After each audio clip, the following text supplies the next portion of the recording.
How's it going, everyone? Nick from Comic Culture here. It's time for Nick at Night, my weekly non-spoiler comic book review show. Let's get into it right now. I'm going to go ahead and put up my grading bar. As I go through the books, I'm going to put the covers of those books on the grading scale so you can see how they stack up against each other. So we always start with the big two. We're going to go over into Batman and Robin #3 from Mark Waid. Pretty interesting run. Mark Waid's also doing World's Finest, which I would recommend as well, along with Batman vs. Robin. Read World's Finest first, then get into here, because it all kind of ties in together. They share the same kind of a villain, at least in the first arc of World's Finest. So where are we inside of Batman vs. Robin? We basically have Damian Wayne. He's pretty much brainwashed right now. He's under some kind of hypnosis from this demon, this devil that we were introduced to in World's Finest. He's actually compromised the other Robins rather, as well, and they all brought him to this island. And so basically Batman's trying to save the day, trying to rescue all of his Robins, and he has to face them one at a time on this island in like these different like combat trial situations. And so it is interesting to see each Robin kind of step up to the plate here. And since they're under like the spell right now, they're kind of taking out a lot of emotions, a lot of emotional baggage and history out on Batman as they're going through. And so it's kind of fun to see, you know, that dynamic play through. The art style in this book is pretty simple, but very effective at the same time. Very, very clean lines and very colorful as well. Let me show you a little bit of what's going on here. Like I said, there's not a whole lot going on from like an art perspective, like a crazy art perspective, but it's got really clean lines. It's got very nice coloring. It's very effective. I'm liking a lot what I see with this art right here. So we got a good story, we got a good art team, and so what more could you want? Check out World's Finest as well. Batman vs. Robin, a pretty good read so far. Check it out. Next DC book we're going to get into is issue 11 of Nice House on the Lake from James Tynion IV. We're getting into the shitstorm at this point, man. We're on issue number 11. I think there's only 12 issues. I got to go back and check it and make sure. But basically, we're having everyone kind of entering that chaos realm right now. We were shown how the world works, how Walter controls this little bubble world that he's created. He essentially has like a giant control panel that he lets some people get access to. They start jacking around with some stuff. And some of those like universal constants that we've been introduced to throughout the few issues, they're starting to kind of like wear off. So we're seeing the repercussions of that. I think the unfortunate thing with this book, though, is I think the novelty of the book has been wearing off. It's just taken a long time to get to this point. The novelty's wearing off a little bit, even though the excitement's ramping up again. I'm kind of like struggling to piece everything together and to really kind of care about the overall story, unfortunately. It has been going on for quite a little while now. We're on issue number 11. God, it feels like we're on issue number 30.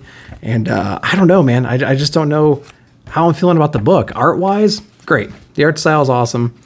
Can't complain with that. Lettering is really good as well. Just so many characters. I feel like I still don't know any of these characters at all. Again, we're on issue number 11.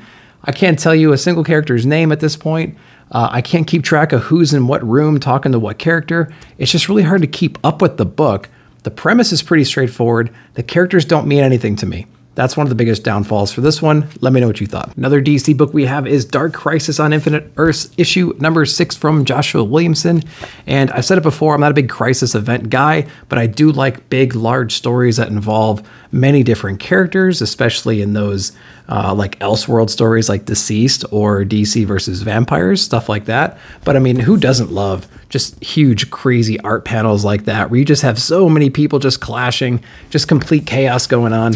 So that's pretty cool. And we do get a little bit of like the hero's resurgence here against this evil shadow army.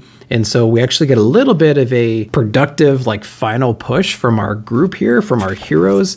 And so, you know, that was inevitable, I guess, to see what would happen. But we get an interesting little turn of events at the end of the book as well. From the dark side's perspective, they're actually kind of gaining some power back over there. So we're still not out of the weeds yet. We still have a lot of things going on. Art's been really strong in this book throughout the whole thing. The story from a crisis perspective, I can't really comment on because I don't really like or know a lot about crisis events, but it's an interesting culmination of characters. I do like all the different heroes that had to team up, the different personality traits that they had to figure out in there. There's some really cool Jonathan Kent moments in here. And man, when he's written well, dude. It's actually really fun to see him in this book written this way with that kind of an action. So I hope we get more of that in the future from Jonathan Kent Let me know what you guys are thinking about this Crisis event if you read it. All right, that's it for DC. We're going to go over to Marvel next, starting with Moon Knight, issue number 17 from Jed MacKay. You know, I said it before, Moon Knight is one of my favorite Marvel books out there right now. I never thought I would say that after reading the first like 3 or 4 issues of it. It was definitely a series that grew on me, and this is a clear continuation of how awesome Moon Knight has been as of late. This is a big revenge issue. We have these 2 assassins that were introduced a few issues ago. I believe her name is Grand Mal and Namine, if I'm not mistaken. So basically we have this big vampire lord that's like sent out these assassins to take out Moon Knight because he's just causing some trouble, causing him to slow down his operations in the city that they're in. And so these assassins actually kick Moon Knight's ass in the first time they meet him, and then Hunter's Moon gets his turn next, and this is a gigantic revenge issue against those assassins, and Moon Knight is definitely kicking it up a notch, taking him where he knows he can do the most damage over into the Midnight Mission. And so we get some amazing artwork, great paneling, awesome coloring, just really cool lighting effects in here. This is, again, just your big revenge mission on those 2 assassins. And we get a pretty awesome little cliffhanger at the end. So, man, Moon Knight has been killing it for quite some time now. This latest arc, which I think started around issue number 13, has been especially good. Check it out. The next Marvel book we read this week was High Republic Star Wars Volume 2, issue number 2. And I think this is by Cavan Scott, if I'm not mistaken. Writer Cavan Scott's on this one. Better than the first issue, I thought. The first issue was just kind of slow. We were introduced to a few characters. Basically, we have our one Jedi Knight right here. He's investigating on this planet right now. There's some ancient artifacts being stolen. He meets up with his Padawan here, and they come across who they think is the thief or the murderer in this case as well, and they get away. So this is our big, let's track them down and find out who they are kind of an issue. Of course, they go into some kind of shady bar, and they meet up with this person, they have some interactions and stuff, and they learn a whole bunch of things from there. So it is a pretty predictable, pretty straightforward story so far, I think. Art-wise, it's okay. It's not bad. I've definitely seen worse. It's keeping me engaged, and it is fun. We don't get a whole lot of like lightsaber battles and all sorts of stuff just yet. It's basically a lot of like running through crowds trying to find people, and the occasional lightsaber shows up. And yeah, that's pretty much it so far. The one thing that's kind of bothering me with this book right now is our main Jedi that we're following. He's kind of, he's very impatient. He's very much like not like an Obi-Wan kind of a character. He's impatient. He's a little bit sporadic. He doesn't quite think before he acts, those kinds of things. And he's a Jedi Knight. So maybe it's just like the culture. Maybe he's just on one spectrum, and what I'm used to seeing from the Jedi side is like on a whole other side or a whole other spectrum. I'm not entirely sure. This guy's just not really feeling like a Jedi. He's feeling more like a rebel kind of a character. But let me know if you guys are reading this and what you're thinking of it down below. Next Marvel book we read was Fantastic Four issue number 1 from Ryan North. I got this one because I thought it would be a good opportunity to jump on in, because the other Fantastic Four run I heard was good, but like it was in the 40s and I just didn't want to figure out the next arc and things like that. And a new number 1 is always a good place to jump. And so here we are with that. So what I was surprised about, what I forgot about when I read the solicitations for this was, I think this whole run is going to be a pretty grounded Fantastic Four, if I remember correctly. And this one, if this is any kind of sign of what we're about to have in the next few issues, I don't know if I want to stick around for it necessarily, because I think part of the charm of the Fantastic Four is how grand it could be and how crazy and cosmic those stories can be. But essentially we have Ben Grimm here and his wife. They're on some kind of like a little vacation right now. They stop off in this little town, which shouldn't be there. A lot of weird stuff is going on initially, and they figure out they're in some kind of like Groundhog's Day, essentially. So they spend most of their time interacting with the locals. They're stuck in like to some kind of an older time period. And again, each day is the same day over and over again, but they're the only ones with the collective memory because they weren't there when this whole event kind of started. So it's a big mystery issue onto like, okay, what's causing this? Is it somebody? Is it something? Let's kind of figure it out. There's a lot of like Groundhog's Day things in here where they do the same conversations over and over again. So it has a little bit of that in here. And, you know, at the end of the day, they actually do kind of figure out what's going on, and they do the best they can do to, you know, to help that town out. So again, a very, very grounded, non-cosmic. It only has Ben and his wife in here. And it's just like, okay, but what else is going on? And is this what we can expect from the other issues? Art-wise, I thought it was fine. It's got like a charming, playful art style. There's nothing like crazy in here. There's some action scenes, but like pretty limited because, you know, this is like an old-timey town. So it's not like aliens or something like that's going to attack. It's just kind of local. It's just getting in some bar fights and whatnot. But I don't know. It was interesting. It was kind of a letdown, but it was an interesting story. But for like a #1, I was excited to get in, read some kind of cosmic story. And then this is like them just stuck in like a Groundhog's Day movie. And it was only one of the 4. So I'm like, didn't really meet my expectations. What did you guys think? All right, next Marvel book we read was Captain America: Sentinel of Liberty, issue #6 from Colleen Kelly and Jackson Lansing. And I think I've talked about this book many times before, but essentially we have this gigantic, global, very ancient conspiracy theory going on that Steve Rogers and Bucky are trying to uncover. And so they're basically attacking this conspiracy theory right at its heart, right at the headquarters. And they get into a little bit of a showdown at the end about how they want to approach the situation. You know, of course, Steve is taking a very diplomatic, let's just kind of capture him kind of an angle. And Bucky, you know, is just going for headshots all day. So they actually have a little bit of a showdown in here. Very, very, of course, reminiscent of like Civil War. They have this gigantic showdown after they take out one of the leaders of this conspiracy, this big global organization.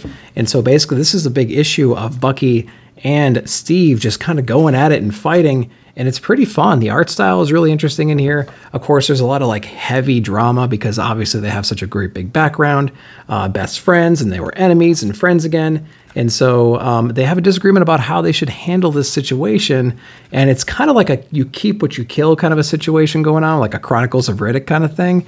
And Bucky actually was able to take out this leader. So like, what does that mean? What is his plans? Is he going to play into this like gigantic global organization, or is he going to try to dismantle it? We're going to figure out in subsequent issues of this one. Let me know if you're reading it and what you thought about it. So that's it for the big 2. We're going to go over into Image Comics next, starting with Love Everlasting issue #4 from Tom King. I was really hoping this would be a continuation of issue #3, and it wasn't. It was just another story with our same girl, Joan, falling in love with another random guy that she happens to come across, and them kind of living out their life. Her kind of rejecting the relationship at first, eventually kind of coming to. And this was, at least, again, it was an interesting story, but like it had nothing, it had zero connective tissue that I perceived from issues 1, 2, and 3, which is a real big bummer because, man, issue #2 was a very much connected story. It was her kind of coming to grips about what was actually happening around her. It was like, hey, this pattern is reemerging and I got to do something about it. I got to break the cycle. And, you know, I got to, you know, be prepared when the time comes. That was the whole theme of the other couple of issues. And then issue #3 kind of broke that a little bit, and then issue 4 abandoned it. And so I just don't know what's happening in the story right now. I think the first arc ends next issue.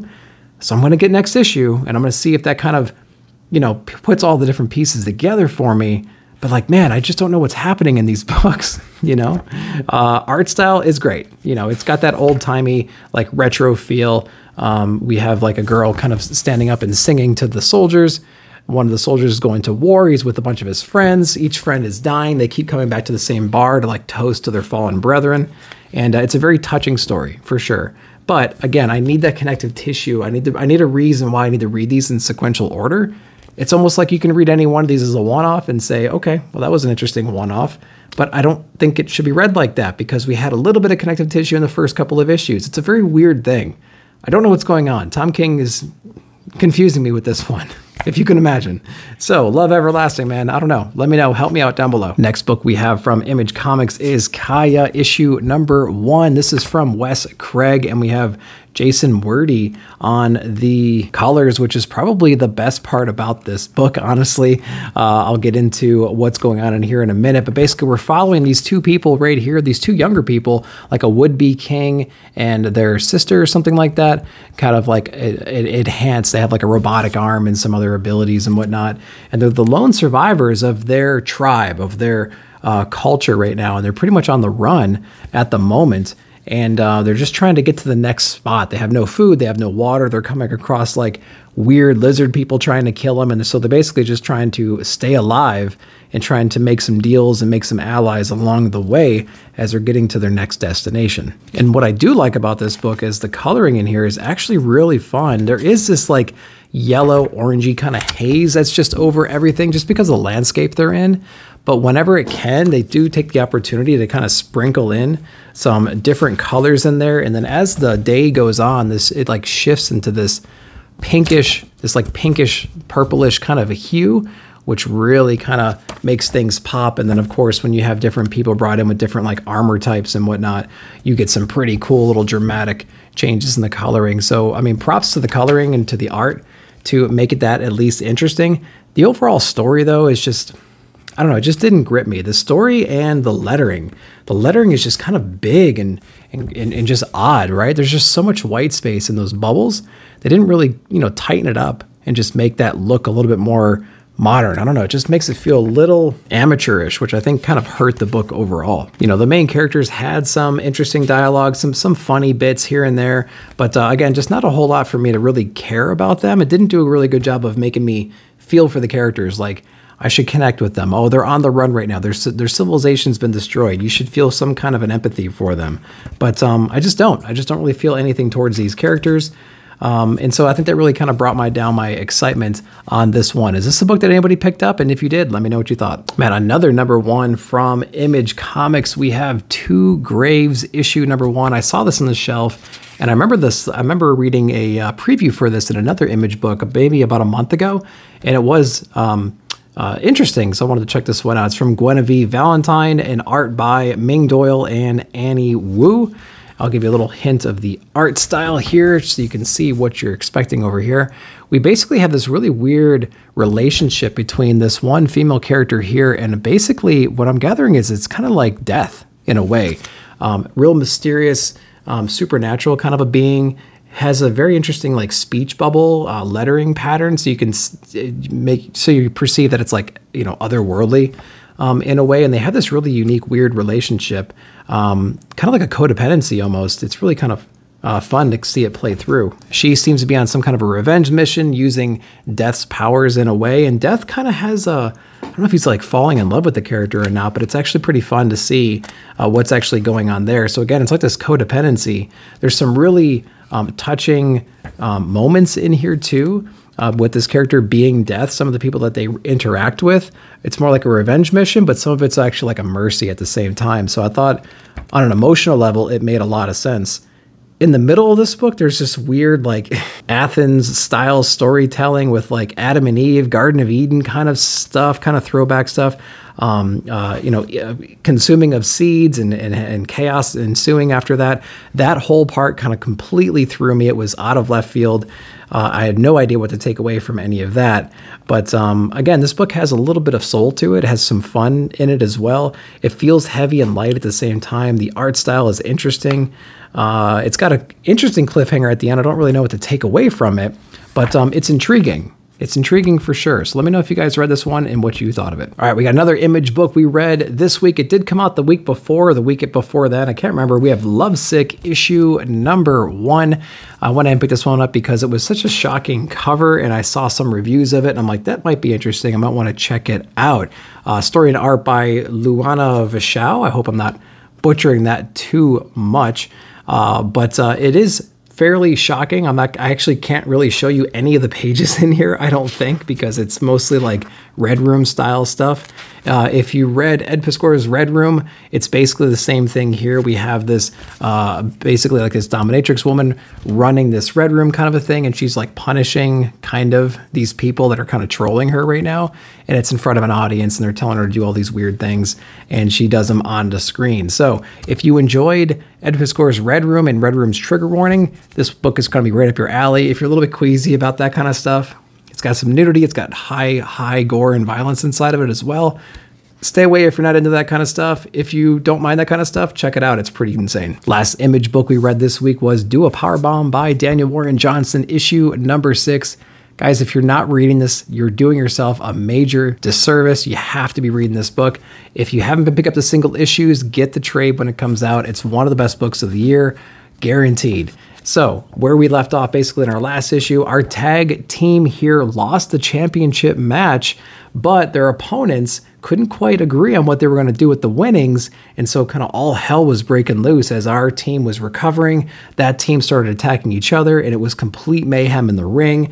It's visceral, it's violent, it's gory when it needs to be. It's so action-packed and high-flying. It's absolutely incredible. You do not need to be a wrestling fan to understand the motives the emotions that are going on in here, the concepts, the story. Very easy to follow along with, even if you're not a wrestling fan. And again, what makes this book so special is not just the wrestling, not the art style, not the action and the nonstop carnage and everything, but it's the relationships that they build in here. They take their time to make that as special as it can possibly be. So it just comes across so easily for Daniel Warren Johnson to put this on the paper and to really kind of hit you in the feels.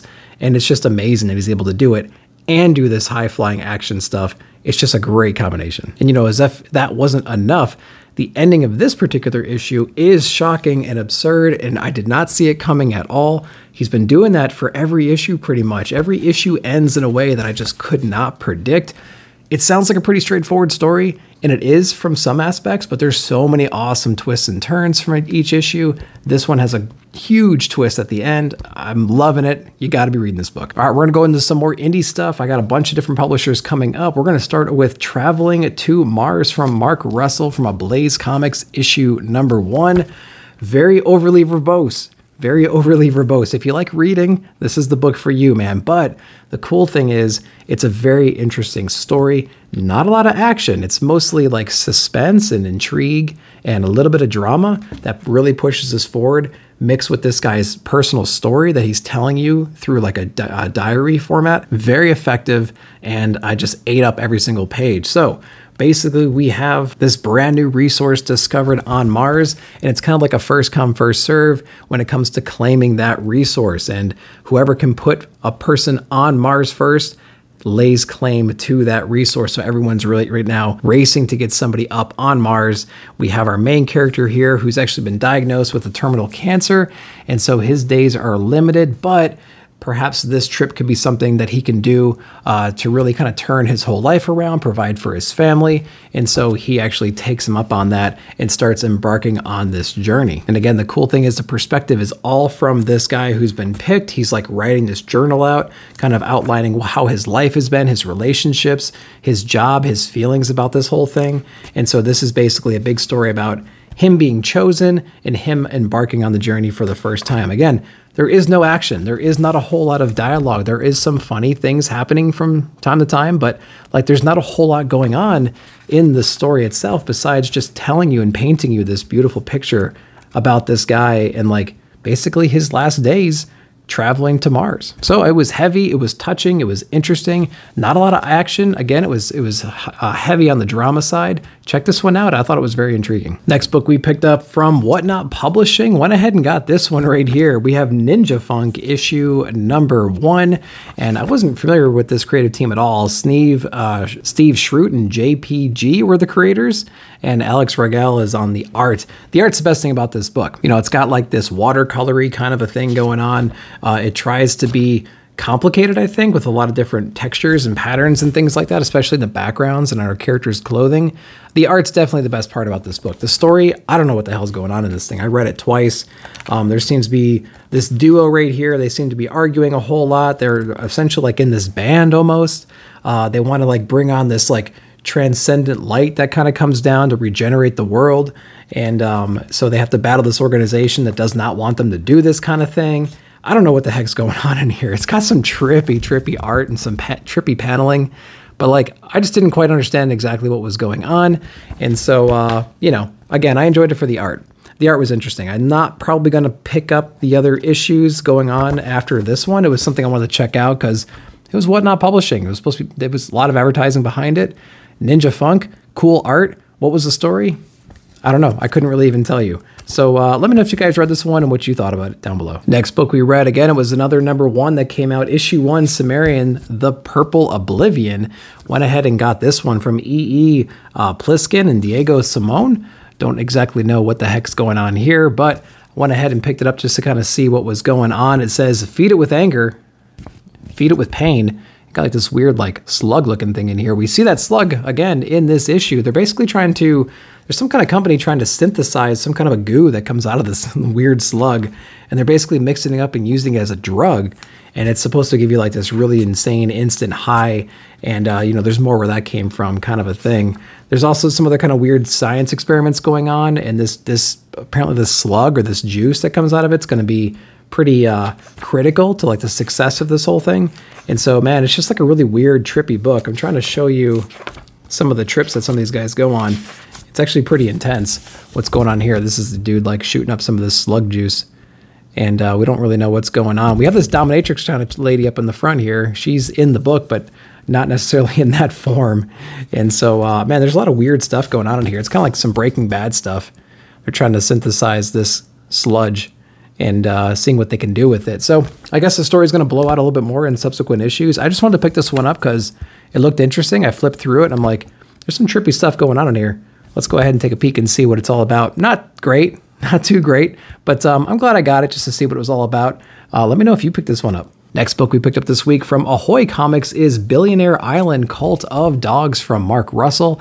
I saw this one on a few people's feeds. I went back to my shop and they actually had a couple copies, so I took a chance on this one. Ahoy Comics, not really a publisher you hear too much about, but I'm glad to kind of give it a chance, especially if Mark Russell's writing it. He's always writing some crazy, trippy kinds of stories. So basically, we get a little introduction about what the Billionaire Island is. There was some big tragic event and killed a lot of the world's richest people. The economy kind of collapses. There's these other like domes of civilization that appear from there, from other rich people. And basically, we fast forward a little bit, and we're following a reporter who's trying to get some information from somebody who inherited a lot of different like tech companies and things like that from their son. He's a little bit out of it and doesn't really know what's going on, so somebody else is pulling the strings. So she's trying to get to the bottom of all this stuff. You know, people who actually, you know, control the social media and control some of the food everybody eats, things like that. A lot of conspiracy theory stuff baked into here, a lot of social commentary as well, that as soon as you start reading it, you can kind of see who his targets are in the real world. So again, like a lot of these number ones that came out this week, interesting story, interesting, you know, art style and everything, but like, I don't know if it's enough to kind of keep me interested in it. Is it gonna, did it give me enough to want to buy an issue number 2 to see where the story goes?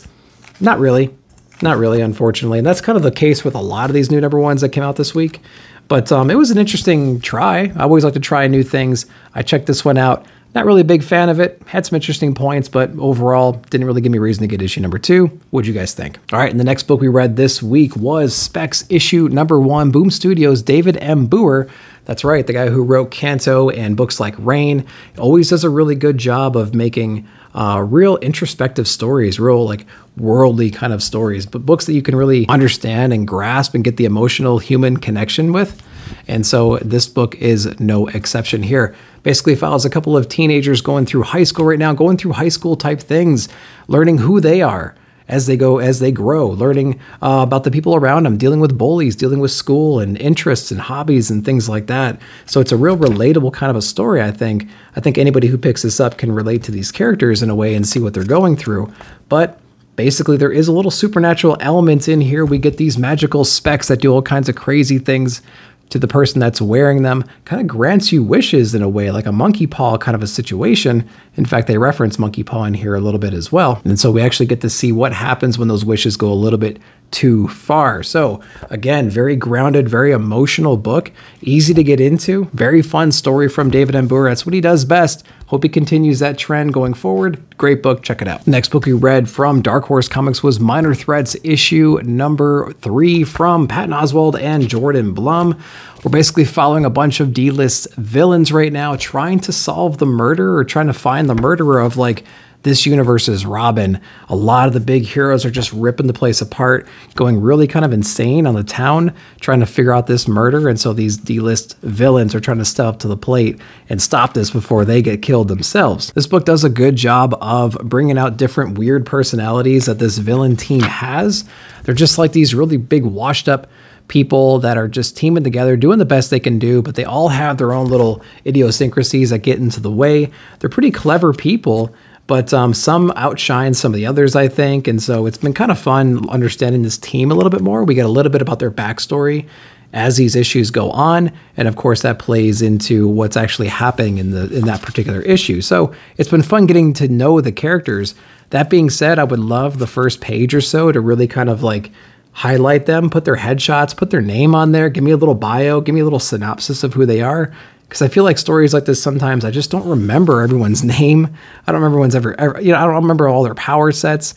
if we don't really see them in an issue, I kind of forget about them. And then all of a sudden they're back in the next issue. And, you know, it's just kind of hard to kind of pull information from issue to issue, especially when there's like a lot of craziness going on, like in this book. So again, it's a pretty fun book, interesting ensemble of characters. There's a lot going on. It's a big detective story. It's fun to see these different characters teaming up in this kind of a way to solve this type of thing. So hats off to them. Art's really cool too.